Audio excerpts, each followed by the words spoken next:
akan bahas dari konsep dasar asuransi jiwa. Ya.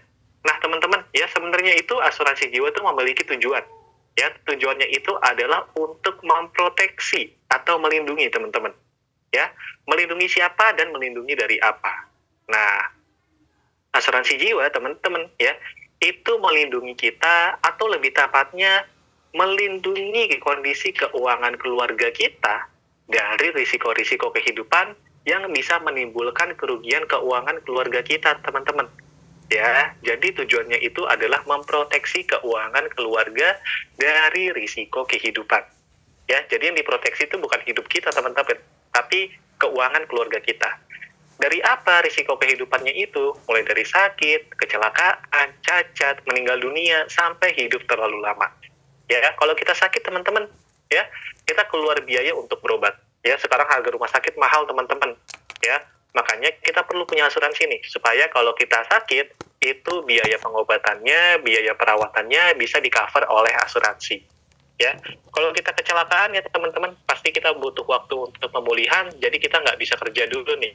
Ya, kalau kita nggak kerja, kita dapat duitnya dari mana teman-teman? Ya, untuk nafkahin keluarga kita.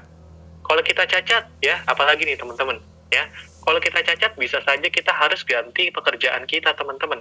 Ya, kalau sebelumnya itu kita kerja kantoran, mungkin ya teman-teman, amit-amit kalau misalnya kita kecelakaan terus cacat, kita harus ganti kelas pekerjaan yang mungkin penghasilannya itu akan lebih rendah teman-teman.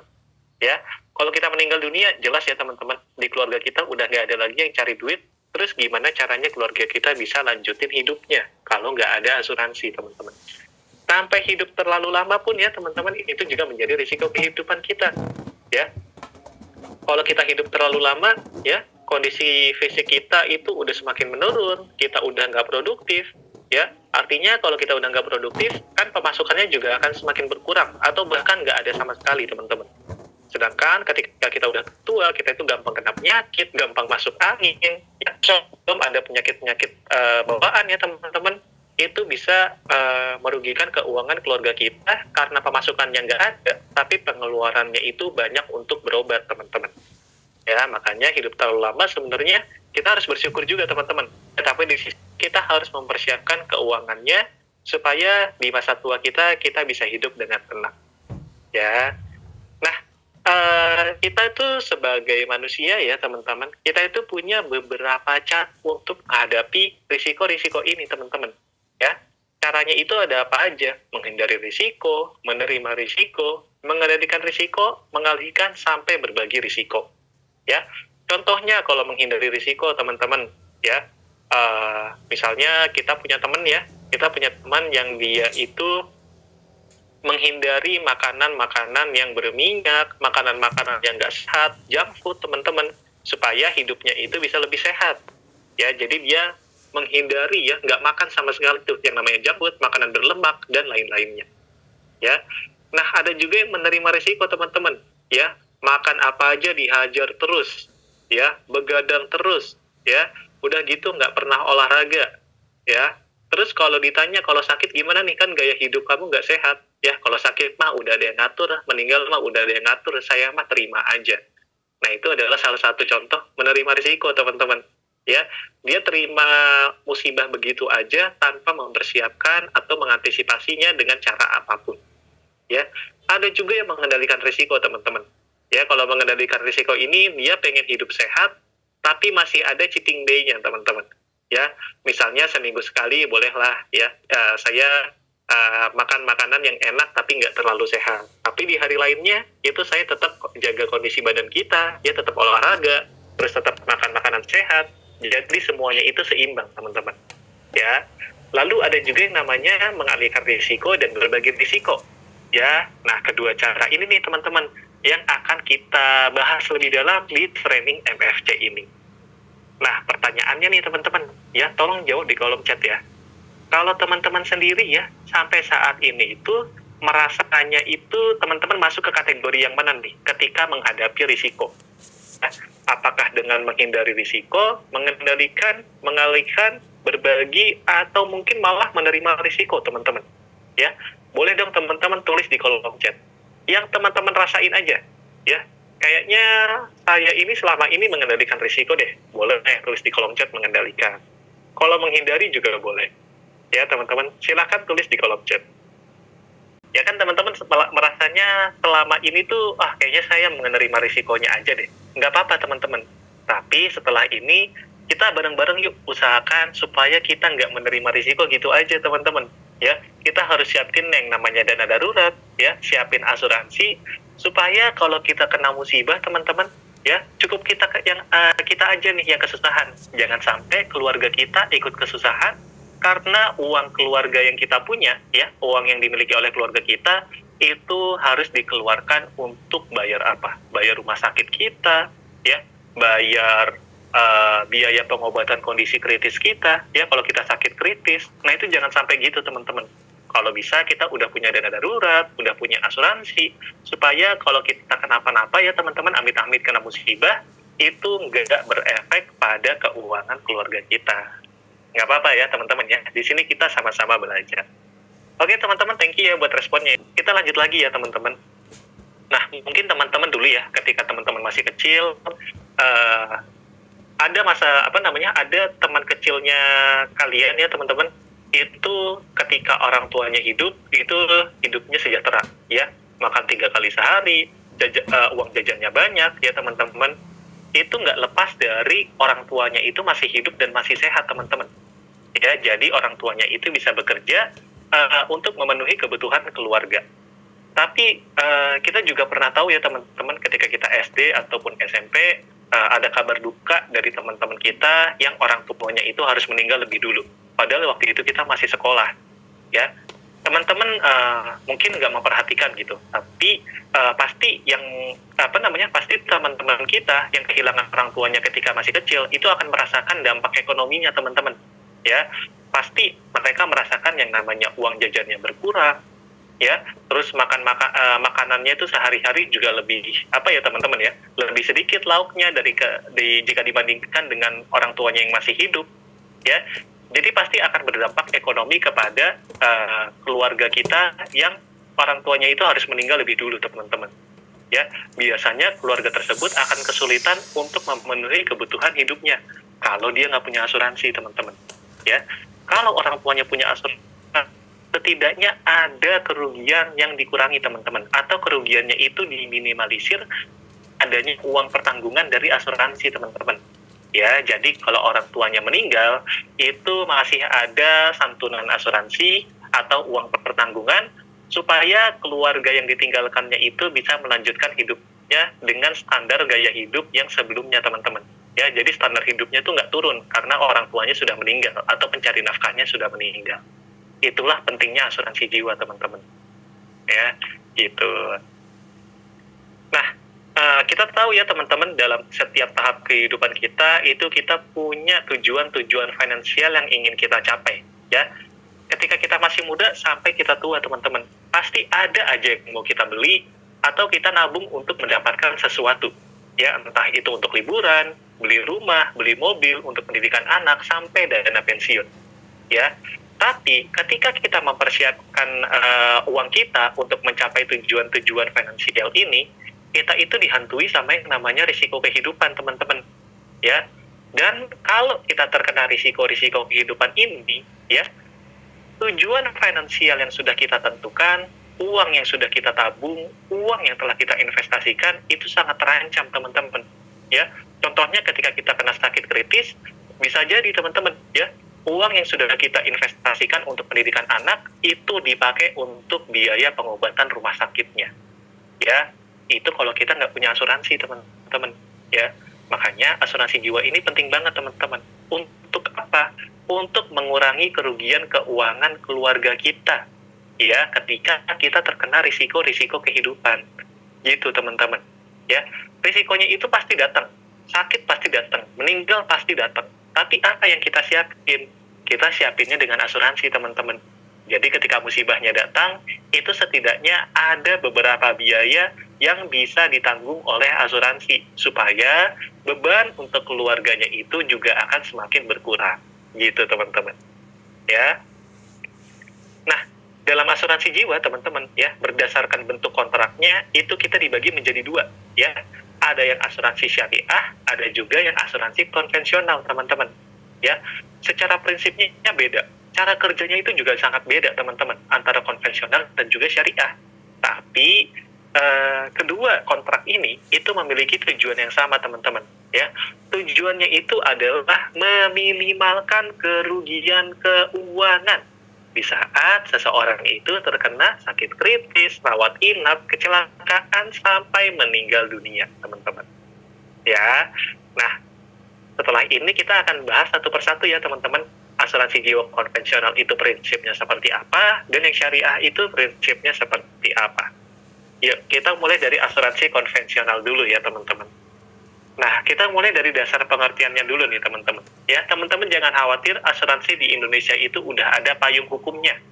Ya, jadi teman-teman, bisnis yang kita kelola di sini itu artinya sudah legal selama kita mematuhi ketentuan-ketentuan dari mana? Dari pemerintah, selaku regulator keuangan. Ya, itu ketentuannya semuanya kita patuhi, teman-teman. Ya. Nah, di sini ada undang-undang yang mengatur tentang asuransi, teman-teman, atau menjelaskan pengertian dari asuransi. Ya, di sini ada Undang-Undang Nomor 40 Tahun 2014 dan Pasal 246 Kitab Undang-Undang Hukum Dagang Republik Indonesia. Ya, teman-teman gak usah pusing ya, pahamin pengertiannya secara keseluruhan, tapi teman-teman cukup fokus di poin-poin merahnya aja, teman-teman. Ya, supaya teman-teman bisa lebih gampang untuk pahamin pengertian dari asuransi. Ya.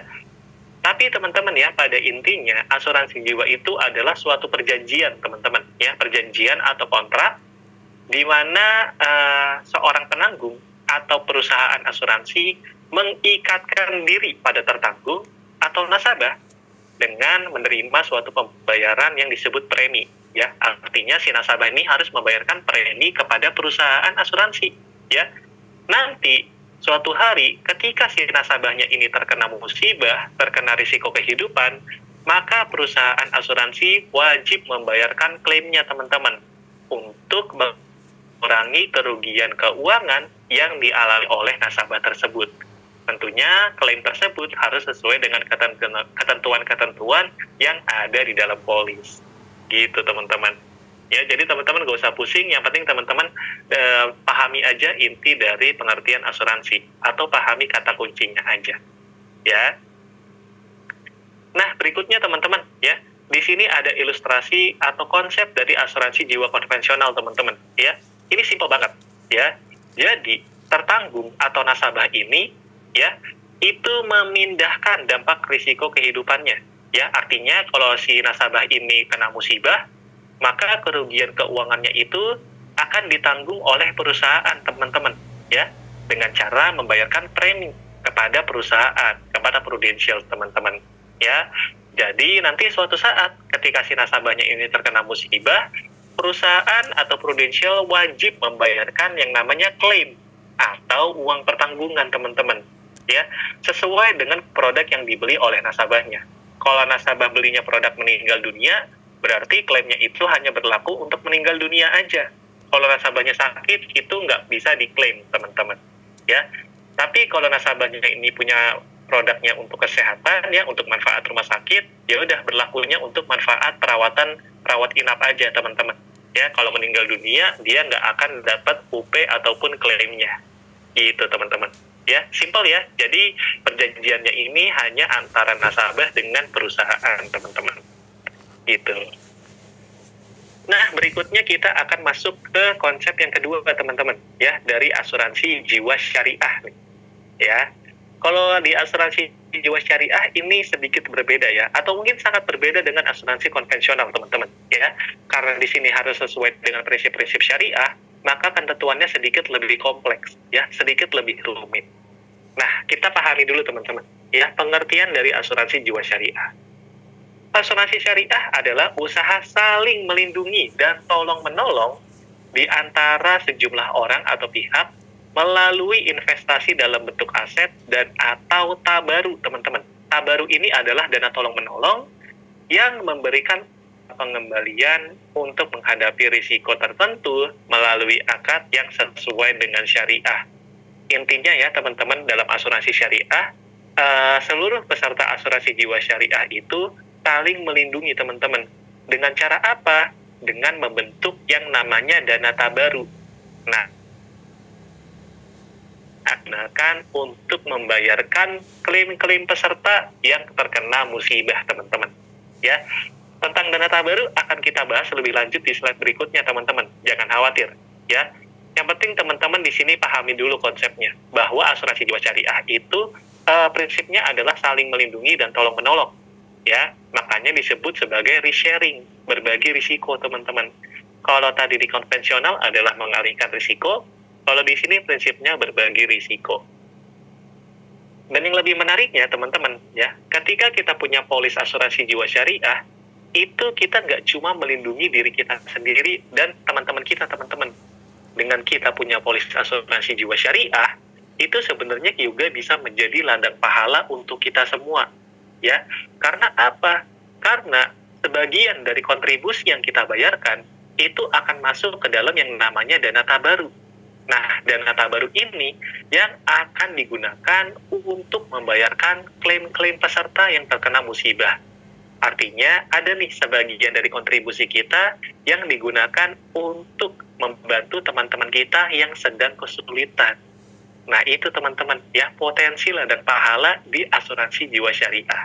Ya, jadi dengan beli polis asuransi jiwa syariah, itu untungnya nggak cuma satu ya teman-teman, untungnya double. Buat kita sendiri, ya, di dunia ya teman-teman, kalau kita kena apa-apa, kita dapat santunan asuransi, dan di akhirat kita juga bisa menabung pahala dari sekarang. Gitu teman-teman, ya. Oke, kita lanjut lagi ya teman-teman. Nah, akad, kontrak, atau perjanjian dalam asuransi syariah itu ada dua teman-teman, ya. Kalau teman-teman tadi ingat di konvensional itu perjanjiannya antara nasabah dengan perusahaan aja teman-teman. Nah, kalau di asuransi syariah kita di sini ada dua teman-teman, ya. Ada yang namanya akad tijaroh atau komersial, dan yang kedua ada yang namanya akad tabaru atau sosial teman-teman. Ya, akad tijaroh atau komersil adalah semua bentuk akad atau kontrak yang dilakukan untuk mencari keuntungan. Ya, nah akad tijaroh ini terjadi di antara peserta dengan pengelola atau perusahaan asuransi, teman-teman. Ya, karena perusahaan asuransi ini berjasa dalam mengelola asuransi jiwa syariah, makanya perusahaan asuransi juga berhak mendapatkan keuntungan, teman-teman. Ya. Keuntungannya itulah yang diatur dalam kontrak tijaroh ini, teman-teman. Lalu yang kedua ada yang namanya akad tabaru, teman-teman, atau akad sosial, atau mungkin bisa dibilang akad tolong-menolong. Ya, akad tabaru adalah semua bentuk akad atau kontrak yang dilakukan dalam bentuk hibah atau pemberian dengan tujuan kebajikan dan tolong-menolong antara peserta, bukan untuk tujuan komersial, teman-teman. Ya. Makanya ini hanya berlaku untuk para pesertanya aja, teman-teman. Gitu. Karena yang saling melindungi adalah peserta asuransi jiwa syariah. Nah, berikutnya di sini ada konsep asuransi jiwa syariah ya, teman-teman, yang prinsipnya adalah risk sharing. Ya.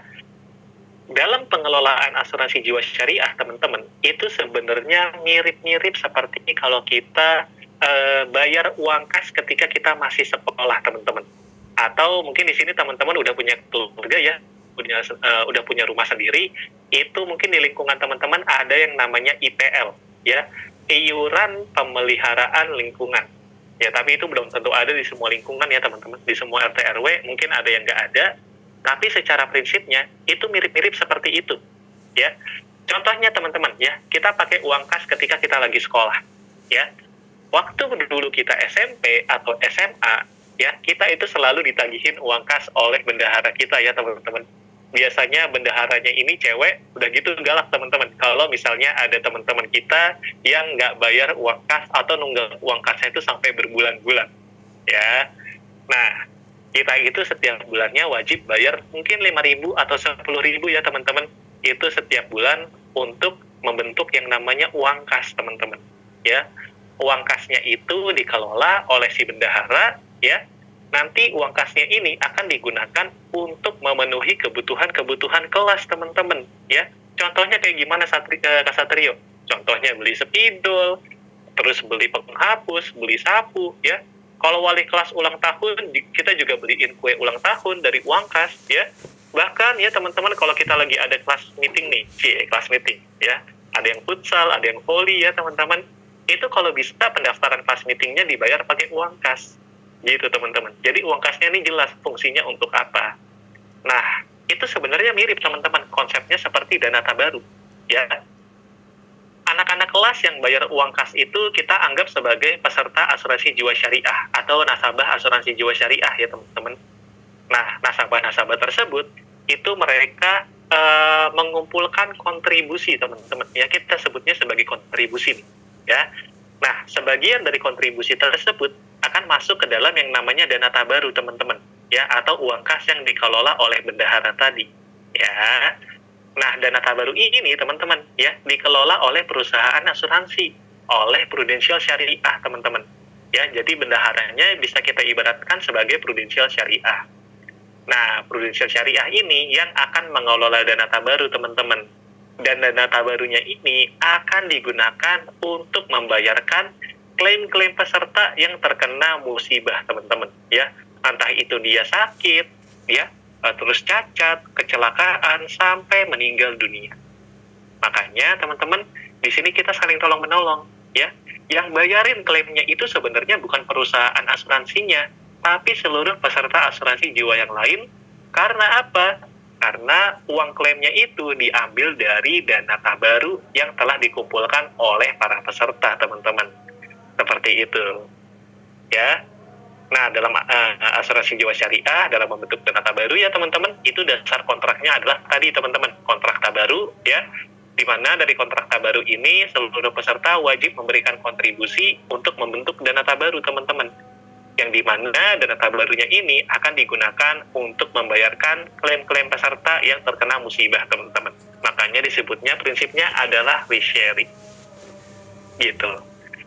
Oh ya teman-teman, kalau misalnya teman-teman ada pertanyaan ketika saya menjelaskan, teman-teman boleh raise hand aja atau langsung tulis di kolom chat. Ya, nanti Kak Adit yang akan membantu menjawab pertanyaan dari teman-teman semua. Ya, oke teman-teman ya, kita lanjut lagi. Dalam asuransi jiwa syariah, teman-teman, pengelolaannya itu harus terhindar dari yang namanya gorim. Ya, gorim itu apa kepanjangannya? Goror, riba, dan maisir teman-teman. Ya, goror ini adalah ketidakpastian teman-teman. Ya, goror adalah kondisi ketidakpastian yang tidak diperbolehkan jika terjadi pada kontrak komersial atau jual beli. Ya, kita nggak tahu ya teman-teman kapan kita sakit, kapan kita meninggal, ya, dan kapan uang pertanggungan kita atau santunan asuransi kita itu akan dibayarkan. Ya, jadi jelas ya teman-teman, sebenarnya asuransi ini sangat dekat dengan yang namanya goror ini. Ya, lalu yang kedua ada yang namanya riba teman-teman. Ya, atau mungkin di sini teman-teman sudah lebih kenal atau familiar dengan yang namanya riba, ya, atau bunga teman-teman. Ketika kita nabung di bank, ya itu dijanjikan akan mendapatkan bunga berapa dalam waktu setiap bulan teman-teman. Ya, itu sebenarnya tidak boleh teman-teman dalam transaksi jual beli ataupun transaksi hutang ya teman-teman, itu nggak boleh ada yang namanya bunga. Lalu ada juga yang namanya maisir teman-teman, atau taruhan. Ya, taruhan yang mendapatkan keuntungan salah satu pihak dan menjadi kerugian di pihak yang lain akibat transaksi tersebut. Ya, kalau misalnya kita klaim kita untung, tapi kalau misalnya kita nggak klaim kita rugi.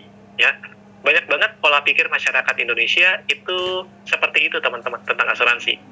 Asuransi itu nguntungin kita kalau kita klaim aja. Kalau kita nggak klaim ya udah duit kita habis cuma buat bayar preminya aja. Ya padahal salah teman-teman ya, pola pikir seperti itu.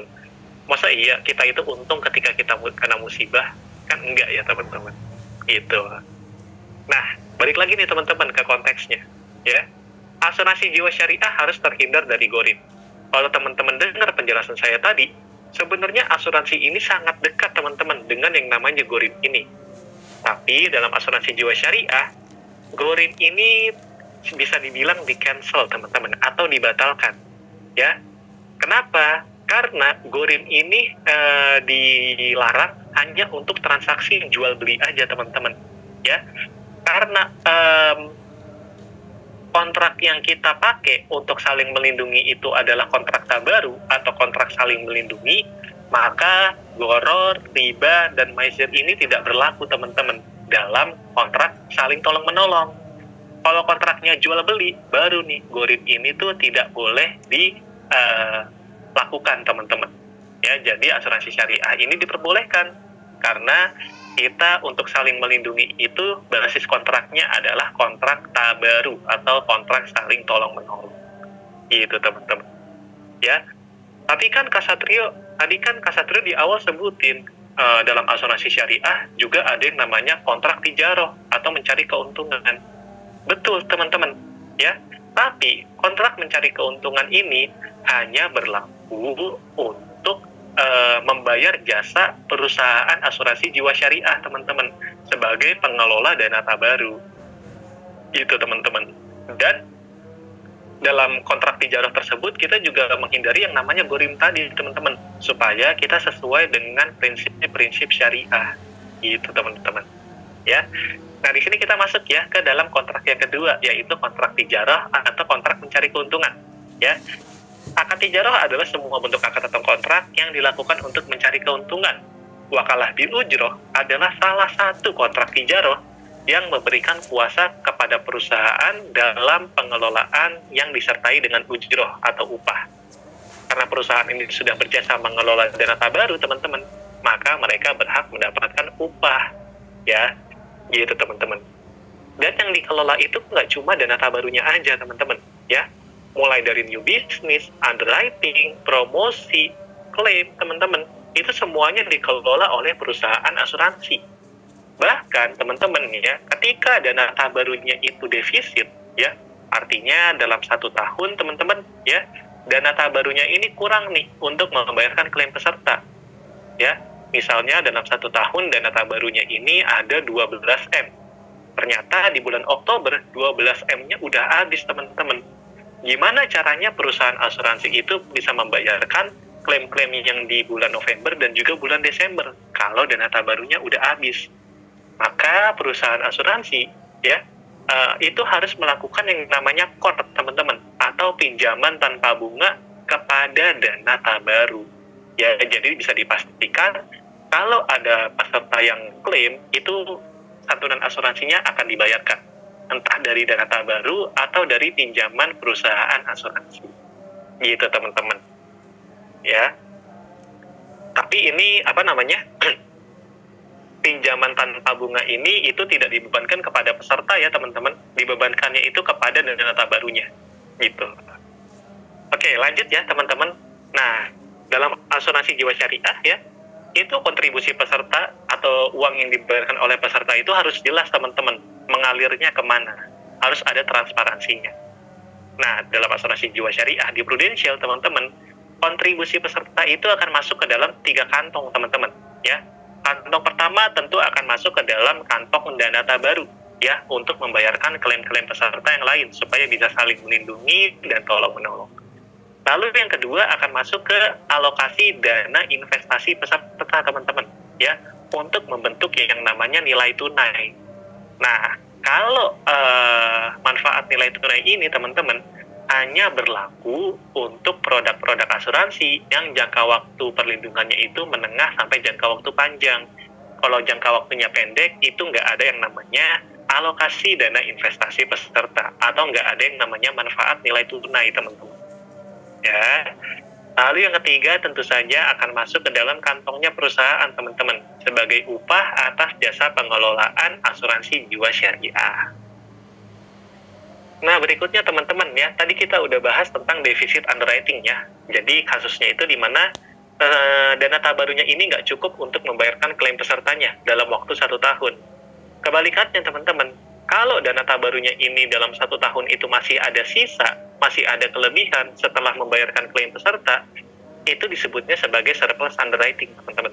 Ya, kalau ada surplus dalam dana tabaru kita, maka Prudential itu akan membagikan kelebihannya itu kepada 3 pihak, teman-teman. Ya, kepada peserta asuransi jiwa syariah, kepada dana tabaru sebagai cadangan di tahun berikutnya, dan kepada perusahaan asuransi, teman-teman.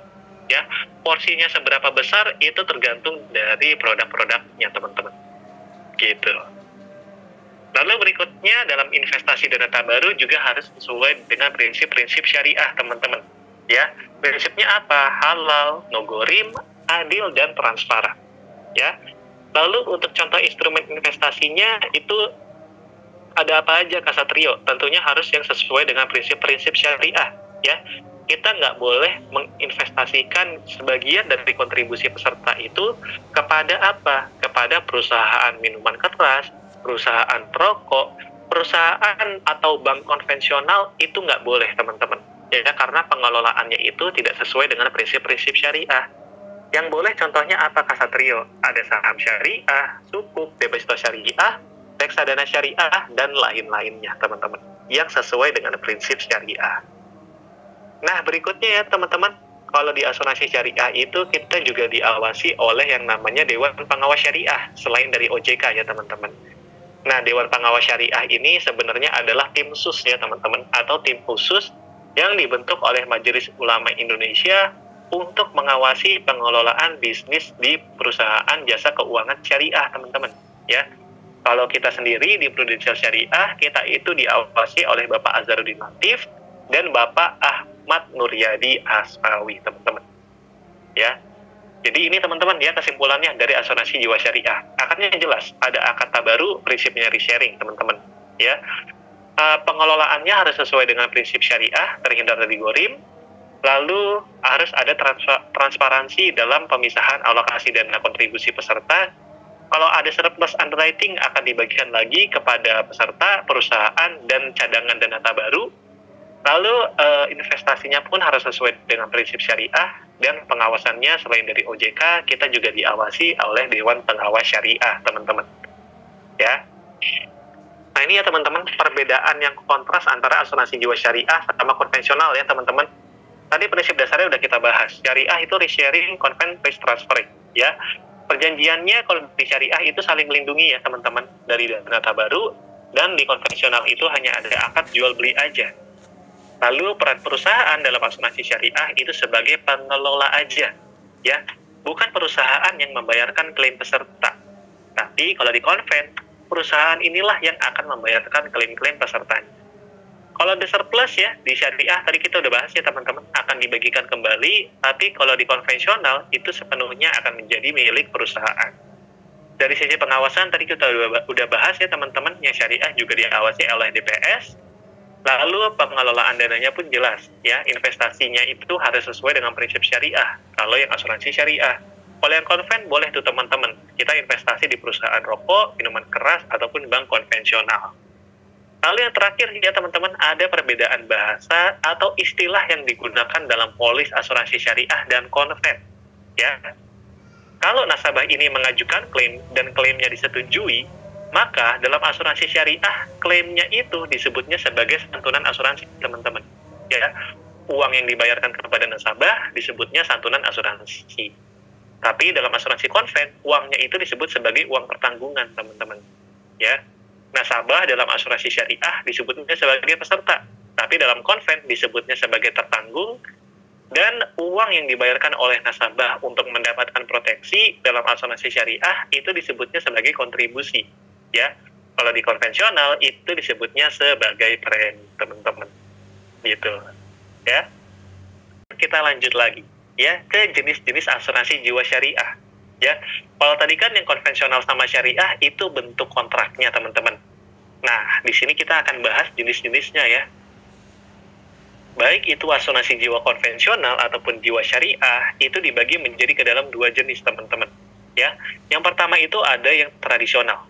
Ya, dalam asuransi tradisional dibagi lagi, teman-teman, ke dalam 3 kelompok berdasarkan jangka waktu perlindungannya.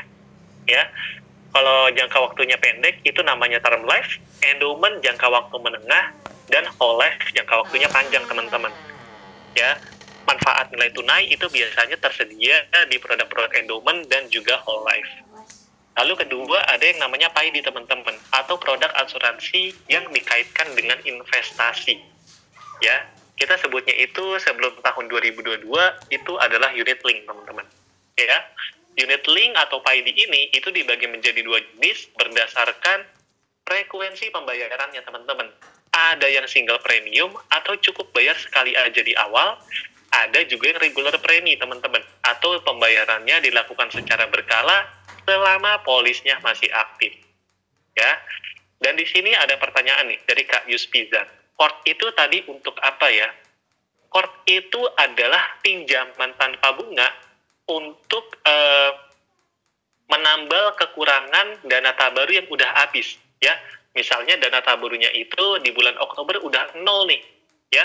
Terus ada klaim di bulan November dan juga Desember, ya. Maka perusahaan asuransi harus melakukan yang namanya cord atau pinjaman tanpa bunga supaya dana tabarunya ini ada top up dana ya teman-teman. Dana tabarunya ini akan bertambah dananya dan akan digunakan untuk membayarkan klaim-klaim peserta di bulan November dan juga bulan Desember. Gitu ya, Kak Yuspizar ya. Semoga bisa menjawab ya. Oke, kita lanjut lagi ya teman-teman. Karena teman-teman di sini semuanya agent baru ya, kita belajar dari yang gampang-gampang dulu teman-teman. Ya, kita belajar dari produk tradisional dulu. Karena produk PID itu sangat kompleks teman-teman. Ya, agak sulit dipahami. Jadi kita belajar yang tradisional dulu yuk teman-teman.